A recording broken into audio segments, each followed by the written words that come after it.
నమస్కారం. ప్రేక్షకులందరికీ శుభోదయం.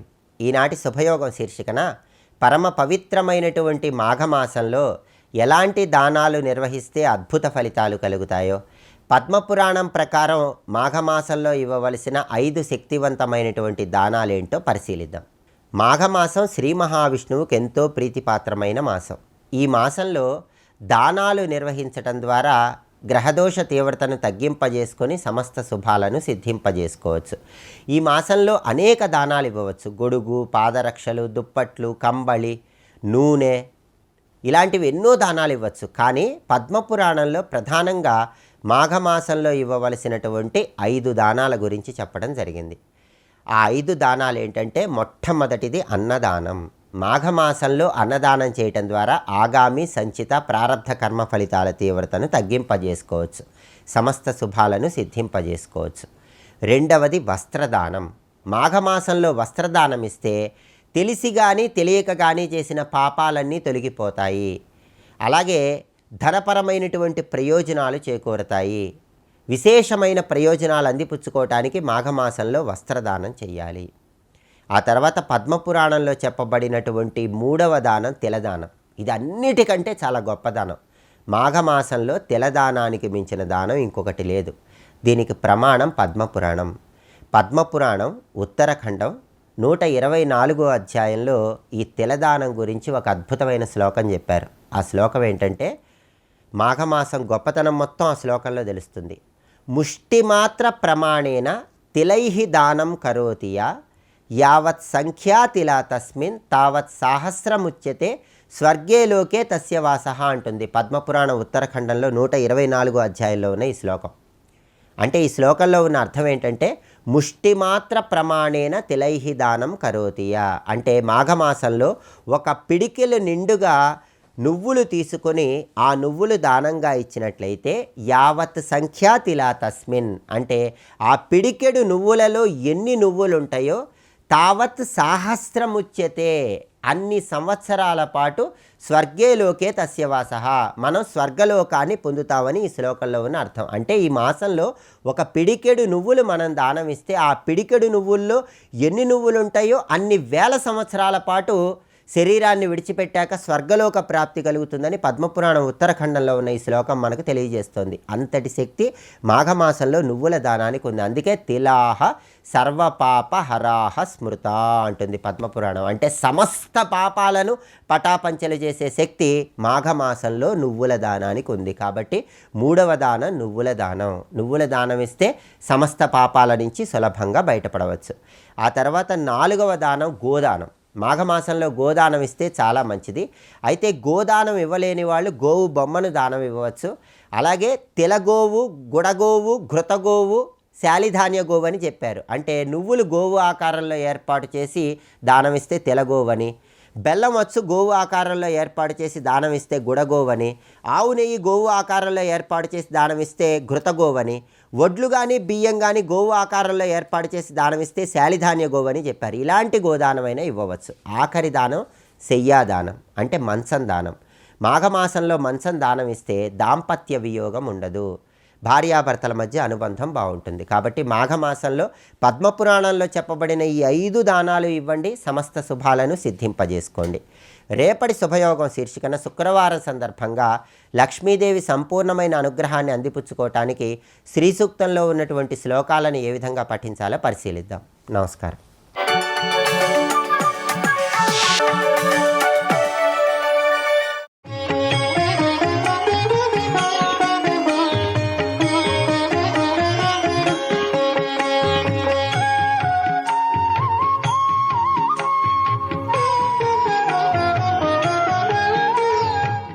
సూర్యుడు వెలుగుతున్నాడు, చంద్రుడు వెలుగుతున్నాడని వాటిని మనం స్వయం ప్రకాశం అని అంటున్నాం. ఇలాంటి జ్యోతిర్మండలాలు జగత్తులో చాలా ఉన్నాయి. అంతరిక్షంలో అనంతమైన జ్యోతిర్మండలాలకి జ్యోతిష్య ఏదో అది. అందుకే జ్యోతిషామపి యజ్యోతి అనే మాట కూడా వేదముల్లో కనబడుతున్నది. జ్యోతిర్మండలాలకు కూడా జ్యోతినిచ్చే పరంజ్యోతి స్వరూపం. ఆ పరంజ్యోతి స్వరూపమే మణిద్వీపం. అంటే అమ్మ నుంచి వచ్చే ఆనంద అమృతమై అమ్మ నుంచి వెలువడేటువంటి స్వయం ప్రకాశమైన చైతన్య ప్రభ మణిద్వీపమే భాసిస్తూ ఉంటే అమ్మ సంకల్పాలే కల్పవృక్షములుగా ప్రకాశిస్తూ ఉన్నాయి. అలాంటి చోట చింతామణి గృహంలో ఉందిట. ఆ మాట ఎంత బాగుందండి. చింతామణి గృహం అంటే మనకి రాళ్ల గృహాలు, ఇటుక గృహాలు తెలుసు. అమ్మ గృహం చింతామణులే. అక్కడ ఇటుకలు లేవు, రాళ్ళు లేవు, అన్ని చింతామణులతో కట్టబడ్డ ఇల్లు. అలాంటి చింతామణుల గృహంలో ఉన్నది. నిజానికి చింతామణి గృహము అంటే ఇదంతా మనకి భావనలో గమనించవలసినది. ఇంత భావన ఎక్కడ చేస్తున్నారు? సుధాసింధువుని మణిద్వీపాన్ని ఎక్కడ భావిస్తున్నారు చెప్పండి? హృదయంలో. అంటే మొత్తం ఈ అమృత సముద్రం కానీ, మణిద్వీపం కానీ, చింతామణి గృహం కానీ, కల్పవృక్షాలు కానీ, చింతామణి గృహంలో సభాభవనం కానీ ఉన్న చోటేది హృదయమే. ఇక్కడ భావిస్తే అక్కడిది ఎలా కనెక్ట్ అవుతుందంటే అక్కడిదే ఇక్కడుంది గనక అది రహస్యం.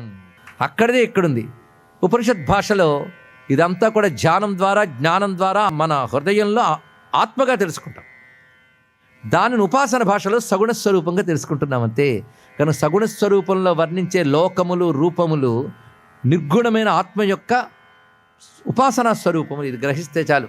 దీన్ని విష్ణు భక్తులు వైకుంఠం అంటారు, శివభక్తులు కైలాసం అంటారు, అమ్మ భక్తులు మణిద్వీపం అంటారు, గణపతి భక్తులు స్వానందలోకం అంటారు, సూర్య ఉపాసన భక్తులు సూర్యలోకం అంటారు. కనుక పరబ్రహ్మం ఒక్కటే, నిర్గుణ బ్రహ్మం ఎప్పుడూ ఒకటే. కానీ ఉపాసకుల కోసం ఆ నిర్గుణ బ్రహ్మమే సగుణం అవుతుంది. ఆ సగుణమైనప్పుడు ఆ నిర్గుణ బ్రహ్మమునికి ఏమాత్రం తీసిపోకుండా అవి తత్వముగా ఉన్న వాటిని రూపముగా ఇక్కడ చూపిస్తారంతే. ఇది గ్రహించగలగాలి. అప్పుడు సగుణ నిర్గుణముల ఐక్యత తెలుస్తుంది ఇక్కడ. కనుకనే ధ్యానిస్తే మణిద్వీప అనుభూతి ఇక్కడే పొందవచ్చు. ఇక్కడ పొందలేకపోతే ఎక్కడా పొందలేరు. ఇది తెలుసుకోండి. ఇక్కడ ఏకచేత్ అవేది. ఇక్కడ కానీ తెలుసుకోకపోతే వాడు ఇంకా మహతీ వినష్టి, గ్రేటెస్ట్ లాస్ అంది ఉపనిషత్తు. ఇక్కడ కానీ తెలుసుకోలేకపోతే అదే గ్రేటెస్ట్ లాస్. అంటే తెలుసుకుంటే ఇక్కడే తెలుసుకోవాలి, ఎక్కడో కాదు. చచ్చిన తర్వాత పోతే మళ్ళీ ఎప్పుడో ఇక్కడే పుడతావు, అక్కడ తిరిగి ఇక్కడ తిరిగి ఇక్కడికి వస్తాం. చచ్చిన తర్వాత వెళ్ళే లోకాలు కూడా ఉంటాయి. అది ఎప్పుడో మనం చెప్పుకున్నాం. పుణ్యాలు బట్టి ఊర్ధ్వలోకాలు, పాపాలు బట్టి అధోలోకాలు. ఆ పుణ్య పాప క్షయమైపోతే మళ్ళీ ఈ లోకానికి పడతాం. కానీ ఇప్పుడు చెప్పబడుతున్నవి అటువంటి దేవతాలోకములు కావు. ఒక ఇంద్రలోకం, ఊర్ధ్వలోక సుఖాలు ఉన్నాయే, ఇవన్నీ దేవతాలోకములు. వీటి ప్రయోజనం ఎంతవరకు అంటే నువ్వు చేసిన పుణ్యాల వల్ల అక్కడికి వెళతావు, కొంతకాలం సుఖపడతావు, పుణ్యం ఖర్చు కనుక ఎందుకు వచ్చేస్తావు. క్షీణే పుణ్యే మర్త్యలోకే విశంతి. ఇదంతా కూడాను కర్మజన్య లోకములు. ఇప్పుడు చెప్తున్నది ఉపాసనాగమ్య లోకములు. ఉపాసన వల్ల పొందే లోకం ఇది. సగుణ బ్రహ్మలోకం ఉపాసన వల్ల వస్తుంది. బ్రహ్మ విచారణ వల్ల పొందేది లోకం కాదు, జీవన్ముక్తి. అది ఇక్కడే లభిస్తుంది. ఇక్కడ ఇప్పుడు ఇందులో ఏది గొప్పదైంది? బ్రహ్మ విచారణ గొప్పదనిపించింది. కానీ ఉపాసన బలం లేకపోతే అది రాదు. ఉపాసన బలం వల్ల పరమేశ్వరుణ్ణి ఆరాధిస్తే పరమేశ్వరు కృపచేత అతని లోపలే నీకు అనుభవానికి వస్తాడు. అది ఇక్కడే సిద్ధిస్తుంది. ఇటువంటి ఉపాసన బలంగా చెయ్యగా ఒకవేళ ఇక్కడ సిద్ధించలేదనుకోండి, ఈ బలంతో ఉపాసన భక్తి గట్టిగా పట్టుకుంటే ఇక్కడ జీవన్ముక్తి రాకుండా ఒకవేళ ఆయువు తీరి మరణిస్తే అప్పుడు వాడు ఈ లోకానికి చేరతాడు, సగుణ బ్రహ్మలోకానికి. ఎవరు సగుణ బ్రహ్మలోకానికి వెళ్తారంటే అటువంటి వారు వైకుంఠానికో కైలాసానికో వెళ్తారు. అక్కడికి వెళ్ళినటువంటి వాళ్ళు అక్కడ దివ్యమైన ఆనందాన్ని అనుభవిస్తూ క్రమక్రమంగా అక్కడున్న దేవత అనుగ్రహం చేత ఆత్మయే ఆ స్వరూపాన్ని తెలుసుకుని అప్పుడు పొందే మోక్షం పేరు సాయుజ్య మోక్షము. ఇంత వివరణ ఎందుకంటే అంత వివరణ చెప్తే కానీ శ్లోకం అర్థం కాదు. కనుక ఇప్పుడు ఉపాసనలో మనందరం ఉన్నాం. పొందవలసింది ఆ అమ్మవారి యొక్క పదప్రాప్తి. అది లోకానికి వెళ్ళి పొందే ఆనందం కదయ్యా, ఇక్కడే పొందవచ్చని చెప్పుకుంటున్నాం. అందుకే ఇక్కడే ధ్యానిస్తున్నాం మణిద్వీప వర్ణన. అదే నేను మరణించిన తర్వాత మణిద్వీపం ఇలా ఉంటుంది, ఇక్కడికి వెళ్తానన్నమాట అనుకోవద్దు. ఇప్పుడు ఇక్కడే వెళ్ళినట్టు భావించండి, నిరంతరం భావించండి. అప్పుడు మీరు మట్టి ద్వీపంలో ఉన్న మణిద్వీపంలో ఉన్నట్టే. ఎందుకంటే అదే ఇక్కడుంది అని చెప్పుకున్నాం కదా. ఇది గమనించవలసిన అంశం.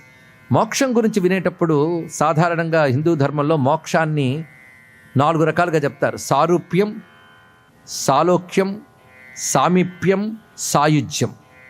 4 రకాల మోక్షాలు. ఇంకా విభాగం చేసుకున్న సార్ష్టి మోక్షం అని ఇవన్నీ చాలా చెప్తారు, కానీ ఉండొచ్చు. అవన్నీ ఇప్పుడు వివరణలు అనవసరం. 4 మోక్షాలు తెలుసుకుంటే చాలు. సారూప్యం అంటే దేవతా రూపాన్ని భావన చెయ్యగా ఈ భావన చేసేటప్పుడు కూడా ఉండవలసింది ఈ ముక్తి పొందేవాడు కూడా ఎవరో తెలుసుకోండి. నిష్కామ భక్తులు, శుద్ధ సాత్విక భక్తులు, ఏ కోరిక లేకుండా శుద్ధ సాత్విక భక్తులై మనోవికారములన్నీ వదిలి. ఇవి వినడానికి చాలా బాగుంటాయి కానీ రావడం మహా కష్టం. ఒకవేళ అలాంటి స్థితి వస్తే అటువంటి భక్తులు ఈ లోకాన్ని పొందగలరు, లేకపోతే అది కూడా పొందలేరు. తెలుసుకోండి. ఇక్కడ మరొకటప్పుడు వేస్టా అండి నేను చేసిన సాధన అంతా డిసప్పాయింట్ అవ్వక్కర్లేదు. అది పుణ్యకర్మగా మారి ఉత్తమమైన లోకాల్లోకి తీసుకెళ్ళి తర్వాత జన్మల్లోనైనా గొప్పవాళ్ళని చేస్తుంది. అందుకే చేసిన ఏ చిన్నపాటి మంచి పని అయినా వ్యర్థము కాదు. ఇప్పుడు కాకపోతే మరో జన్మలైన ఫలిస్తున్న తృప్తితో చేసుకోవాలి. కానీ ఇలాగే ఎప్పుడు మరో జన్మలో వస్తుంది కదా అని తృప్తి పడిపోకుండా ఈ జన్మలోనే సాధించాలంటే మనం నిష్కామమైనటువంటి పరాభక్తిని ఇక్కడ సాధన చేయాలి. ఆ పరాభక్తితో అమ్మ రూపాన్ని ధ్యానిస్తూ, అమ్మ లోకాన్ని భావిస్తూ, అమ్మ నామం అంటూ పరవశిస్తూ, ఆ తల్లి రూపాన్ని తలంచుకుంటే పులకిస్తూ, అది తప్ప మరొకటి గొప్ప వస్తువు లేదు అనే భావంతో ఉంటూ కామక్రోధలోభాది వికారాలను జయించిన శుద్ధ భక్తుడు ఇక్కడే ఆత్మగా అమ్మవారిని సాక్షాత్కరింపజేసుకోగలడు. వాడు ఇక్కడే జీవన్ముక్తిని పొందుతాడు. వాడికి మరి జనన మరణాల చక్రం లేదు. అయితే ఇంత సాధన చేస్తూ ఇక్కడ ఆత్మగా పొందలేక ముందే మరణిస్తే వాడు ఈ లోకానికి వెళతాడు. తెలిసింది కదా. వాడు కనుక సగం మనం అమ్మవారి లలితా శాస్త్రం చదివాం కనుక మరణం తర్వాత మణిద్వీపం గ్యారంటీ అనుకోవడానికి లేదండి. ఇక్కడ అంత తేలిక అండి. ఇదిగో అభ్యాసాతిశయ జ్ఞాత అని అభ్యాసం అతిశయింపజేయి, సాధన బలం చేయి, ధ్యానగమ్య జ్ఞానగమ్య అని తెలుసుకో, ధ్యానాన్ని బలవత్తరం చేయి, జ్ఞానాన్ని బలవత్తరం చేయి, అప్పుడు నీకు లభిస్తుంది. అటువంటి భక్తిని పెంచుకో. భక్తి ప్రియా భక్తి వశ్య భక్తి గమ్య. అప్పుడు నీకు ఆ భక్తి ఉంటే అమ్మ తప్పకుండా కరుణిస్తుంది. భక్తిమత్ కల్పలతిక పశుపాస విమోచని. ఇక్కడే ఆత్మగా నీకు అనుభవానికి రావచ్చు. అది పరమం. ఆ స్థితి రాకుండా నువ్వు మరణిస్తే తీసుకొని లోకంలో పెడుతుంది, అక్కడ ఇస్తుంది ఆ స్థితి. కనుక 4 రకాల మోక్షాలని 2 శ్లోకాల్లో పెట్టారు ఆదిశంకర భగవత్పాల్ వారు. ఎలా పెట్టారు చూడండి. ఇక్కడ ముందుగా సారూప్యం. సారూప్యం అంటే ఆ రూప చింతన చేస్తున్నటువంటి ఇందాక చెప్పిన ఆ స్థాయికి చెందిన భక్తుడు ఆ రూపమే స్వీకరించి ఆ లోకంలో ఉంటాడు. అది విష్ణులోకంలో విష్ణువు వంటి రూపమే స్వీకరించి తిరుగుతుంటారు. శివలోకంలో శివుని వంటి రూపమే, అమ్మలోకంలో అమ్మ వంటి రూపాలతోనే, స్త్రీ రూపాలతోనే సంచరిస్తారు. అయితే ఆ రూపం పాంచభౌతిక వికారాలు కాదు, అది తెలుసుకోవాలి. శ్రీ లలితా మహాత్రిపుర సుందరీ పరా భట్టారిక శ్రీమద్ రాజరాజేశ్వరీ పరదేవతకి.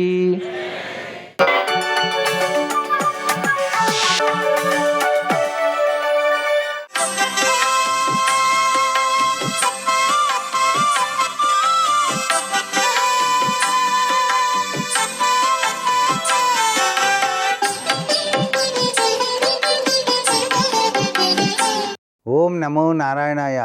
ఓం నమ శివాయ. శ్రీమాత్రే నమ.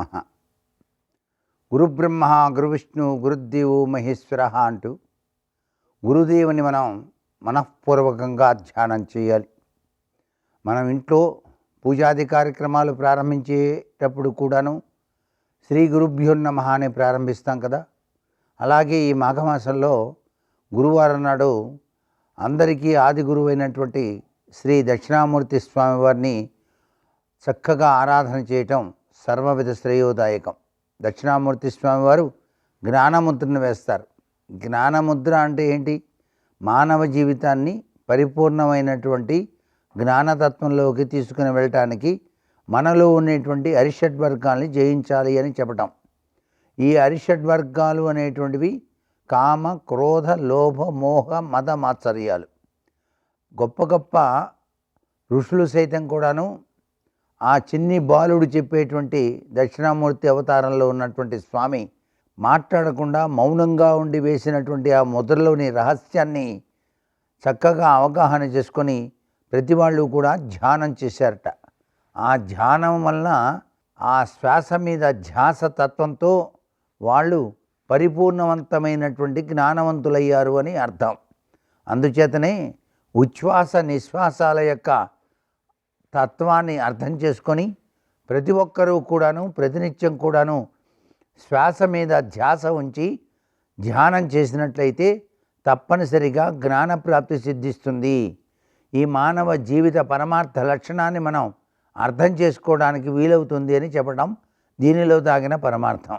అట్లాగే ఔదంబర వృక్షాన్ని మనం దర్శించినప్పుడు అక్కడ దత్తపాదుకలు ఉంటాయి. ఆ పాదుకులకి నమస్కారం చేసుకొని ఔదంబ వృక్షానికి కాసిన కాయ ఉంటుంది, దాన్నే మనం మేడికాయ. ఆ మేడిపండు ఎట్లా ఉంటుంది? మేడిపండు చూడ మేలిమయుండు, పొట్ట విప్పి చూడ పురుగులుండు, పురుషులందు పుణ్యపురుషులు వేరయ్యా అన్నట్టు. ఆ మేడిపండులో ఉండేటువంటి పురుగులు పైకి కనిపించవు, కానీ లోపల అనేక రకాలైన పురుగులు ఉంటాయి. పైకి మాత్రం చాలా అందంగా కనిపిస్తుంది. కాబట్టి ఈ మానవ జీవితంలో పుణ్యపురుషులు ఎవరో తెలుసుకొని జీవన పరమార్థాన్ని అర్థం చేసుకొని మీ జీవితాన్ని సుసంపన్నం చేసుకోండయ్యా అని చెప్పటమే దీనిలో దాగిన పరమార్థ లక్షణం. సర్వే జనా సుఖినో భవంతు.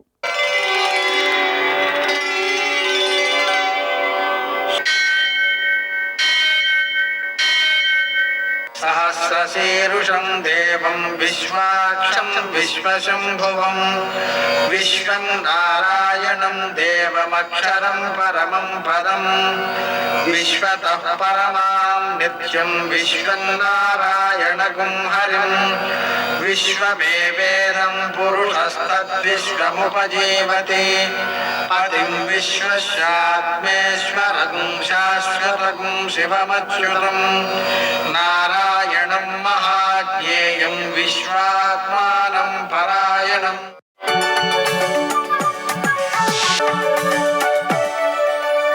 సూర్యశౌర్యమథేందురింద్రపదవీ సన్మంగళం మంగళం. నమస్తే భగవన్ దేవ దత్తాత్రేయ జగత్ప్రభో సర్వబాధా ప్రశమనం కురు శాంతిం ప్రయచ్చమే. నేటి కాలమాన విశేషాలను గమనిద్దాం. స్వస్తిశ్రీ చాంద్రమాన క్రోధినామ సంవత్సరం ఉత్తరాయణం శశిర ఋతువు మాఘమాసం శుక్లపక్షం గురువారం. సూర్యోదయం 6:51 సూర్యాస్తమయం 6:19 తిథి నవమి రాత్రి 10:55 వరకు. నక్షత్రం కృత్తిక రాత్రి 7:30 వరకు. వర్జం ఉదయం 8:02 నుంచి 9:34 వరకు. దుర్ముహూర్తం ఉదయం 10:37 నుంచి 11:22 వరకు. మరల మధ్యాహ్నం 3:09 నుంచి 3:54 వరకు. అమృతకాలం సాయంకాలం 5:13 నుంచి 6:44 వరకు. రాహుకాలం గురువారం కాబట్టి మధ్యాహ్నం 1:30 నుంచి 3 గంటల వరకు. అష్టకవర్గ రీత్యా శుభప్రదమైన సమయం మధ్యాహ్నం 1 గంటకి. నేటి విశేషం గురువారం.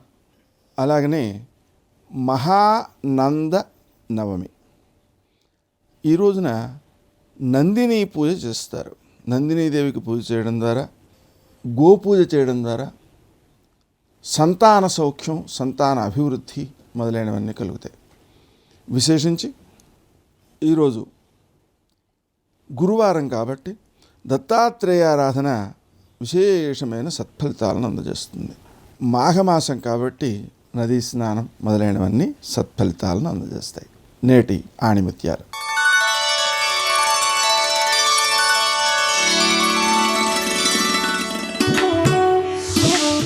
నీకంటూ ఒక లక్ష్యం ఏర్పరచుకోకపోతే ఎవరో ఒకరు తమ లక్ష్యం కోసం నిన్ను వాడుకుంటారు.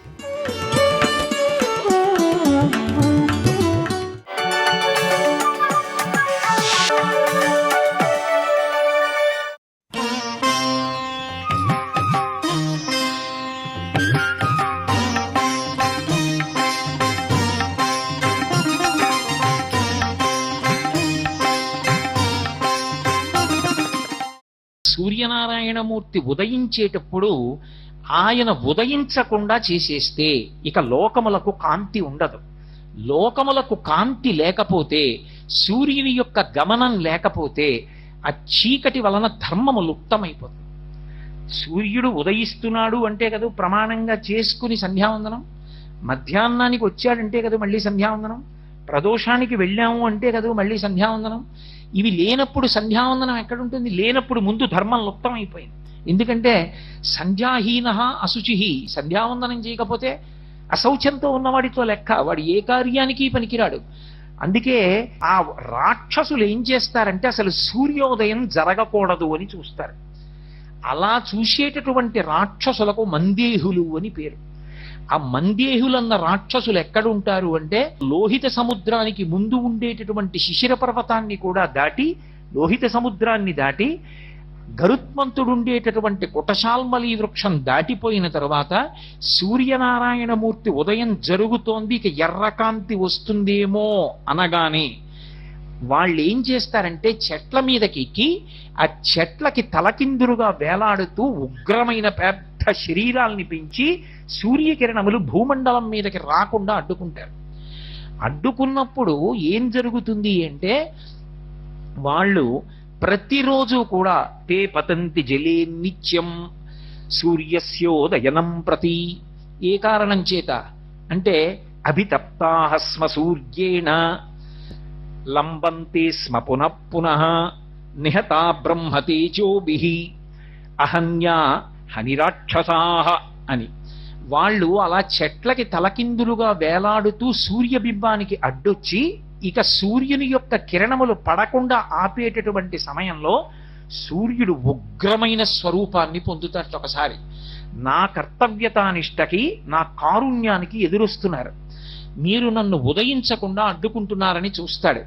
ఆయన అభితప్తాః స్మ సూర్యేణ, ఆయన యొక్క కాంతి చేత తప్తమవుతారు. వాళ్ళు తప్తమై ఆ వేడి భరించలేక చెట్ల కొమ్మలలోంచి ఆ కింద ఉండేటటువంటి సముద్రంలోకి పడిపోతారు, లోహిత సముద్రంలోకి పడిపోయి మళ్ళీ వాళ్ళు తేరుకొని సాయంకాలం అయ్యేటప్పటికి మళ్ళీ చెట్లు ఎక్కుతారు. ఇవాళ కాకపోతే రేపైనా ఎలా ఉదయిస్తాడు? లోకానికి ధర్మనాశనం చేస్తాం అని రాక్షసులు ప్రారంభమవుతారు. అందుకే అక్కడ గాని ఇక్కడ గాని ఎక్కడ గాని ముందు పాడు చెయ్యాలని చూసేది రాక్షసులే. కాబట్టి ఉత్తిష్టంతో భూత పిశాచాః ఏతే భూమి భారకాః ఏతేషామ అవిరోధేన బ్రహ్మకర్మ సమారభే. నాకు మీకు ఏమీ విరోధం లేదు, మేము బ్రహ్మకర్మ చేద్దాం అనుకుంటున్నాం, మీకు ఇష్టం ఉండదు, తప్పుకోండి అని నీళ్లు చల్లుతారు. అలాగే నిహతా బ్రహ్మతేజోభిః స్నానం చేసి వచ్చి ఎవరికి గాయత్రి మంత్రం ఉపదేశం చెయ్యబడిందో, ఎవడు సంధ్యావందనం చెయ్యాలని శాస్త్రం విధించిందో వాడు సంధ్యావందనానికి కూర్చుని అర్ఘ్యాన్ని విడిచిపెడుతున్నప్పుడు, అందుకే అర్ఘ్యప్రదానము బ్రహ్మాస్త్రమే అంది శాస్త్రం. సర్వం శ్రీ ఉమామహేశ్వర పరబ్రహ్మార్పణమస్తు. స్వస్తి.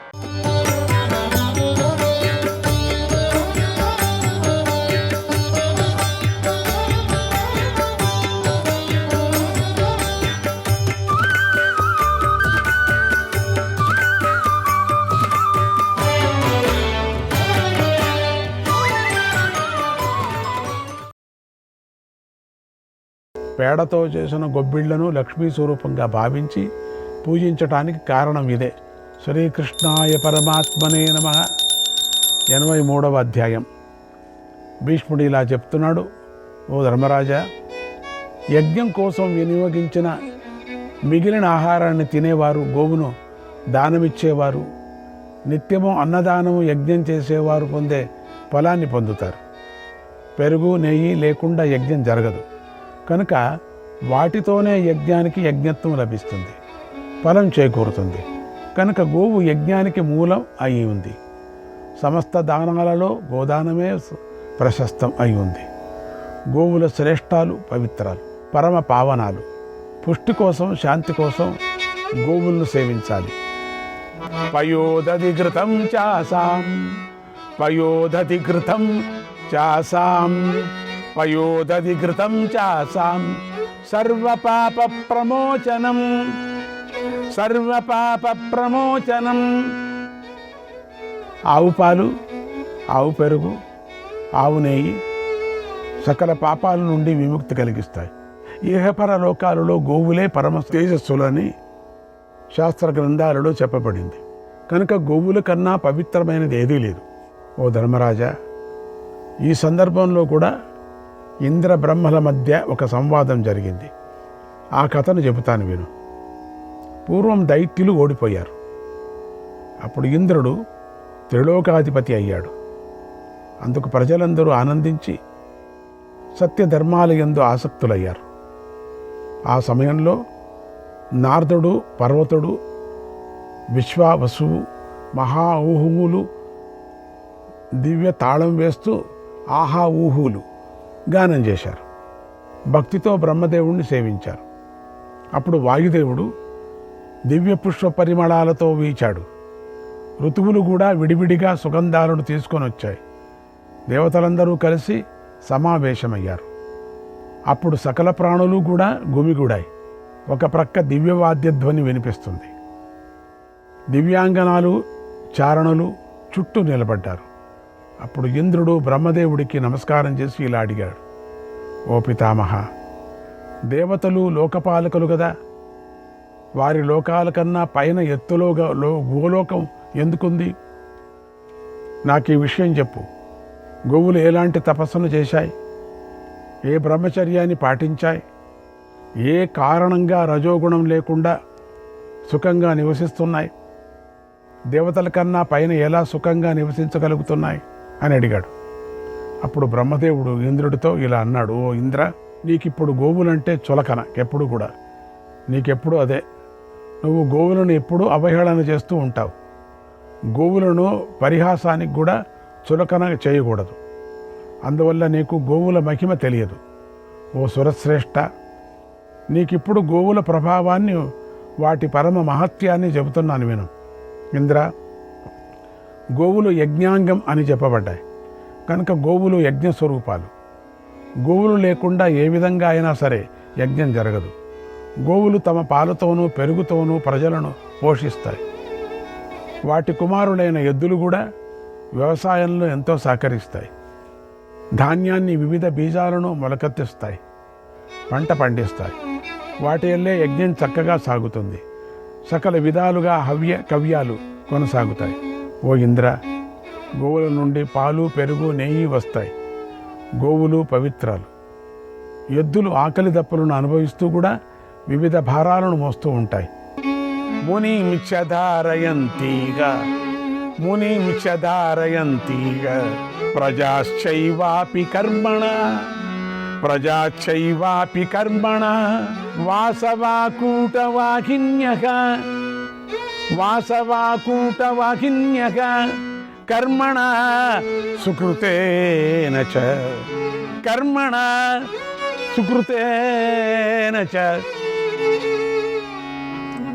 ఇలా ఈ లోకంలో గోవులు తమ కర్మలో మునులను, ప్రజలను పోషిస్తున్నాయి. కనుక గోవులు చేసే పనులలో మాయ ఉండదు, మోసం ఉండదు. కనుక ఓ ఇంద్ర, అవి మంచి పనులు చేయటంలోనే ఆసక్తిని చూపిస్తూ ఉంటాయి. అందువల్లనే అవి మనకన్నా ఎప్పుడూ పైనే నివసిస్తాయి. ఓ ఇంద్ర, నువ్వు అడిగిన ప్రశ్నకు ఇదే సమాధానం. ఓ ఇంద్ర, అంతేకాదు, గోవులు దేవతల వరాలను పొందాయి కనుక అవి వరాలను కూడా ఇస్తాయి. సురభులు, గోవులు పుణ్యకర్మలు చేస్తాయి, శుభ లక్షణాలతో ఉంటాయి, పవిత్రంగా ఉంటాయి. ఆ సురభులు ఎందుకోసం భూలోకానికి వెళ్ళాయో ఆ కారణం కూడా చెబుతాను విను. ఓ ఇంద్ర, పూర్వకాలంలో దేవయుగంలో మహాత్ములైన దేవశ్రేష్ఠులు 3 లోకాలను శాసించేవారు. అప్పుడు అదితీదేవి పుత్రుడి కోసం ఒంటికాలిపై నిలబడి కష్టసాధ్యమైన ఘోర తపస్సును చేసింది. ఆ తపఫలంగా మహావిష్ణువు ఆమె గర్భంలోకి ప్రవేశిస్తున్నాడు. అప్పుడు ఆ అదితిని చూసి దక్షపుత్రి అయినటువంటి సురభి కూడా ఎంతో ఆనందంగా తపస్సు చేసింది. ఆమె కైలాస శిఖరంపై ఒంటికాలిపై నిలబడి యోగాన్ని ఆశ్రయించి 11,000 సంవత్సరాలు తపస్సు చేసింది. ఆమె తపస్సుతో దేవతలు, ఋషులు, నాగులు తపించిపోయారు. వారంతా నాతో కలిసి వచ్చారు. మేము ఆమె వద్దకు వెళ్ళాము.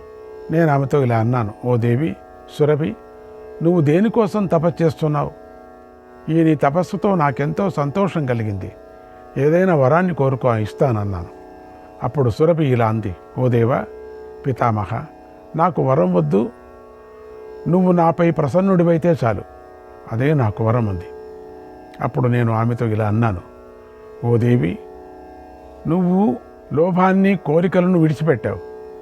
నీ తపస్సుతో నేను ప్రసన్నుడిని అయ్యాను కనుక నీకు అమరత్వాన్ని వరంగా ఇస్తున్నాను. నువ్వు 3 లోకాలకు పైభాగంలో నివసిస్తావు. నా అనుగ్రహంతో ఆ నీ చోటు గోలోకంగా ప్రసిద్ధికెక్కుతుంది. మానుషేషు చ కుర్వాణాక ప్రజాక కర్మ శుభాస్తవ నివస్యంతి మహాభాగే సర్వాదుహితరస్యతే. ఓ మహాభాగా, నీ సంతతి అంతా పుత్రులు, పుత్రికలు మానవలోకంలో మానవులకు ఉపయోగపడే పనులే చేస్తూ నివసిస్తూ ఉంటారు. కనుక మనం గోవులను కాపాడుకోవాలి. ఓ కళ్యాణి, నువ్వు మనస్సులో తలిస్తే చాలు, నీకు దివ్యమైన మనుష్యలోకంలో సంబంధించిన భోగాలు స్వర్గము లభిస్తాయి. ఓ ఇంద్ర, ఆ గోలోకంలో అందరి కోరికలన్నీ తీరుతాయి. అక్కడ మృత్యువు కానీ వార్ధక్యం కానీ అడుగు పెట్టవు. అగ్ని జ్వలించదు. అక్కడ దురదృష్టం అశుభం ఏదీ ఉండదు. అక్కడి అరణ్యాలు భవనాలు కూడా దివ్యాలే ఉంటాయి. అక్కడి విమానాలు చక్కగా నిలబడి ఉంటాయి. అవి ఇచ్ఛానుసారంగా ప్రయాణిస్తాయి. నీ గోలోకాన్ని బ్రహ్మచర్యం, తపస్సు, సాధన, ఇంద్రియ నిగ్రహం, వివిధ దానాలు, పుణ్యము, తీర్థసేవన, మహాతపస్సు, మంచి పనులు చేసిన వారు చేరవచ్చు అని ఆమెకు నేను వరమిచ్చాను. ఓ ఇంద్ర, ఇది గోలోక మహిమ.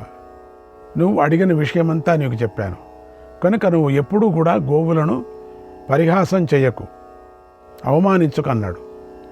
ఈ మాటలను ఇంద్రుడు విని నాటి నుంచి నిత్యము గోవులను పూజించాడు. వాటిని ఎంతో గౌరవించాడు.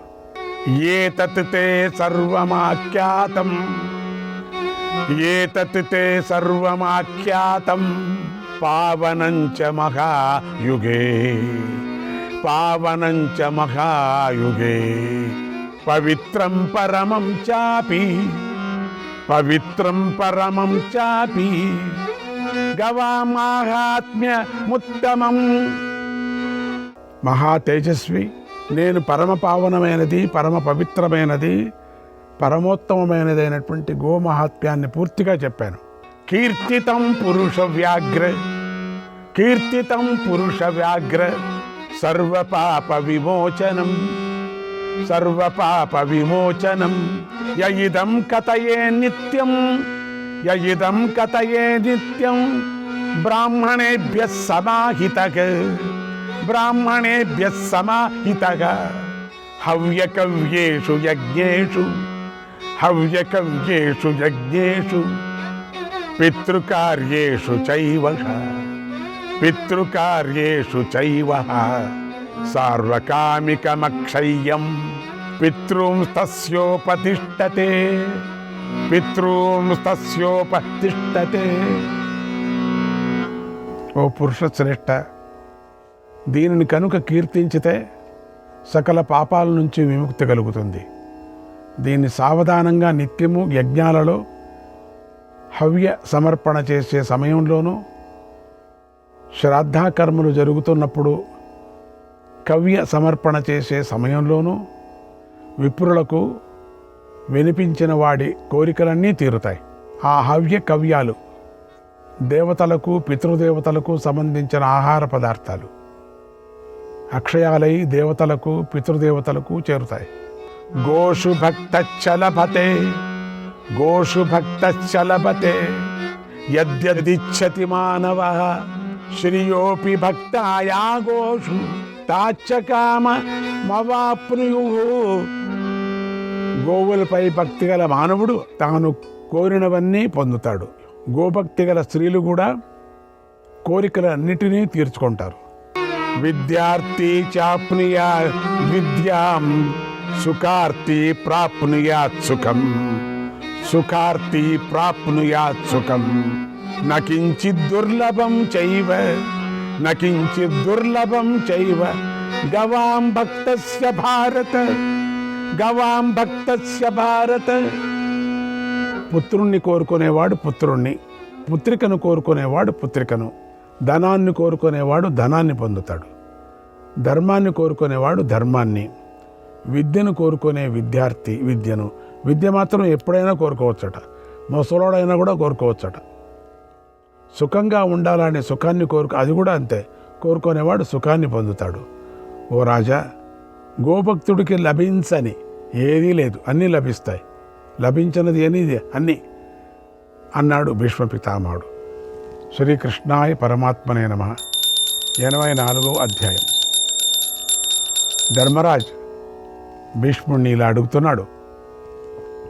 ఓ తాత, బ్రహ్మదేవుడు మానవుల కోసం విశేషించి ధర్మాన్ని శ్రద్ధతో ఆచరించే రాజుల కోసం ఉత్తమమైన గోదానం గురించి చెప్పాడు. రాజ్యం ఎప్పుడూ దుఃఖాన్ని కలిగిస్తుంది. కనుక మనస్సు వశంలో లేనివాడు రాజ్యాన్ని రక్షించడం చాలా కష్టం. అందుకే రాజుల్లో చాలామంది సద్గతిని పొందటం లేదు. అందుచేత నియమాలు పాటించి భూదానం చేసిన వాడే పవిత్రుడవుతున్నాడు. వేదాలు ఉపనిషత్తులు కూడా సకల కర్మలలోనూ దక్షిణలు ఇవ్వాలి అని చెప్పాయి. అన్ని యజ్ఞాల్లోనూ భూమి, గోవులు, బంగారాన్ని దక్షిణగా ఇవ్వాలి అని చెప్పాయి. వాటిలో కూడా సువర్ణ దక్షిణ ఉత్తమమైనది అని వేదం చెప్పింది. పితామహ, నాకిప్పుడు దాని గురించి చెప్పు. ఏంటి బంగారం? బంగారం ఎప్పుడు ఎలా పుట్టింది? దాని స్వరూపం ఏమిటి? దానికి దేవత ఎవరు? అది ఎలాంటి ఫలాన్ని ఇస్తుంది? అది ఎందువల్ల ఉత్తమమైంది? బుద్ధిమంతులు సువర్ణ దానాన్ని ఎందువల్ల ఆదరిస్తున్నారు? యజ్ఞకర్మలలో బంగారం దక్షిణగా ఎందుకని గొప్పదైంది? భూమి కన్నా, గోవుల కన్నా బంగారం ఎలా పవిత్రమైంది, ఎలా శ్రేష్టమైంది? దక్షిణలో బంగారం ఎలా మేటి అయింది? ఓ పితామహ, నాకు ఈ విషయం గురించి చెప్పు అని అడిగాడు. భీష్ముడు ఇలా చెప్పాడు. ఓ రాజా, శ్రద్ధగా విను.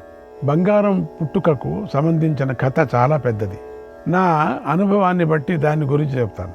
పూర్వం నా తండ్రి అయినటువంటి శంతనుడు మరణించాడు. నేను ఆయనకు శ్రాద్ధం పెట్టాలని గంగానదికి వెళ్ళాను. శంతనుడు అక్కడ తండ్రికి శ్రాద్ధ కర్మను మొదలుపెట్టాను. అప్పుడు అక్కడికి నా తల్లి అయినటువంటి గంగాదేవి కూడా వచ్చి సహాయం చేసింది. ఆ తర్వాత అక్కడ నేను నా ఎదుట సిద్ధులను, ఎందరో ఋషులను కూర్చోబెట్టుకొని జలదానం మొదలైన కార్యాలను చేశాను. నేను శాస్త్రంలో చెప్పినట్లుగా చక్కగా కర్మను పూర్తి చేసి ఒక పిండ ప్రదానం చేయసాగాను. ఇక మిగిలింది పిండ ప్రదానం. అప్పుడు నేను పరిచిన దర్భలను చీల్చుకొని ఒక చేయి పైకి లేచింది. ఆ చేతికి చక్కని అంగదాలు ఉన్నాయి, ఆభరణాలు వేలాడుతున్నాయి. దర్భల్లోంచి పైకి వచ్చినట్టు చేతిని చూసి నేను ఎంతో ఆశ్చర్యపోయాను.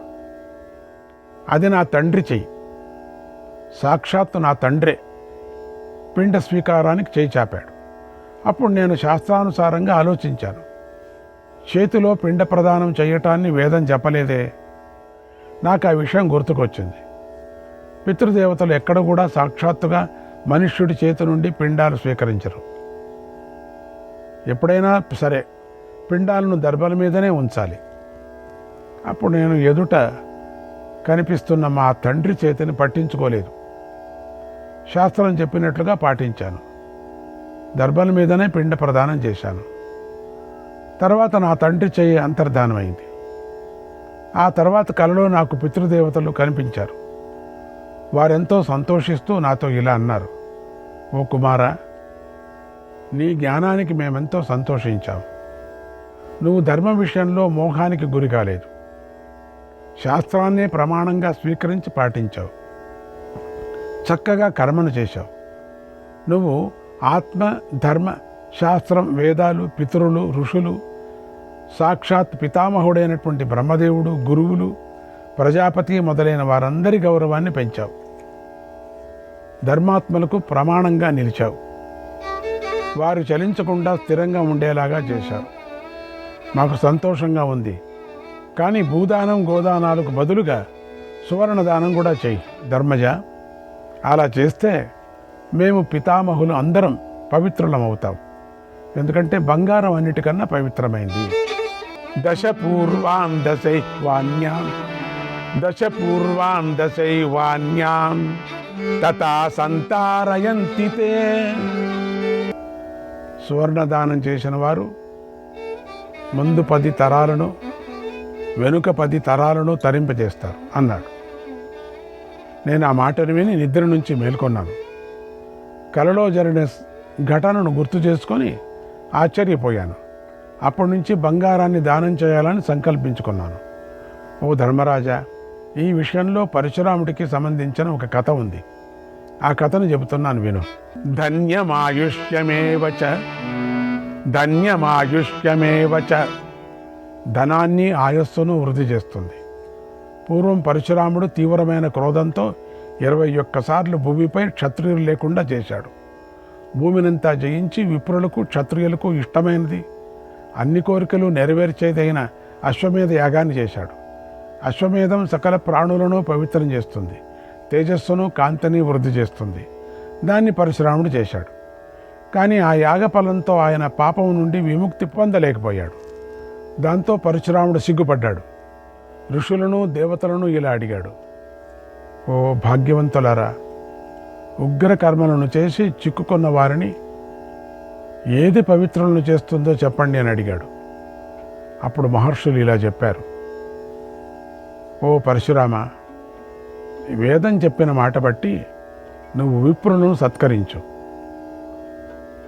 ఆ తరువాత పవిత్ర వస్తువుని గురించి వారిని అడుగు.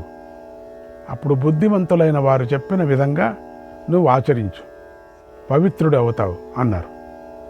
తర్వాత పరశురాముడు వశిష్ఠ, అగస్త్య, కాశ్యపుల దగ్గరకు వెళ్ళి మళ్ళీ ఇలాగే అడిగాడు, ఓ విప్రులారా, నేను పవిత్రుడను కావాలి.